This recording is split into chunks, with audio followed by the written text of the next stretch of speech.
సర్వం యాప్ భారతీయ తయారీ, వివిధ భాషల్లోకి, ఖర్చు ఎక్కువ అన్నటువంటిది పక్కన పెడితే అద్భుతమైనటువంటి సర్వీస్ అయితే అందిస్తోంది. భారతీయులు తయారు చేసినటువంటి ఆర్టిఫిషియల్ ఇంటెలిజెన్స్ సంబంధించినటువంటి యాప్ని ఆ మధ్యన ప్రధానమంత్రి ప్రపంచం మొత్తానికి కూడా చూపించారు. ఇప్పుడు ఈ సర్వం యాప్కి సంబంధించి ఏ స్టార్టప్ని $300 మిలియన్ ఫండింగ్కి కేంద్ర ప్రభుత్వం రెడీ అవుతుంది.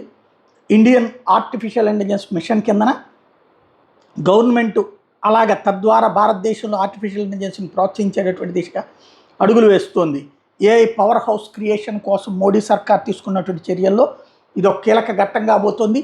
దేశ విదేశాలలో భారతదేశానికి సంబంధించినటువంటి పరిణామాలు శరవేగంగా మారుతున్నటువంటి దశలో కేంద్ర ప్రభుత్వం తీసుకున్నటువంటి ఈ నిర్ణయం ద్వారా స్వదేశీయతను ప్రోత్సహించడానికి మరొక అద్భుతమైనటువంటి అవకాశం ఏర్పడుతుంది. మోడీ సర్కార్ అయితే ముఖ్యమైనటువంటి నిర్ణయాన్ని తీసుకుంది. ఇది ప్రజలందరికీ అందుబాటులోకి తీసుకొస్తే అద్భుతంగా ఉపయోగపడుతుంది.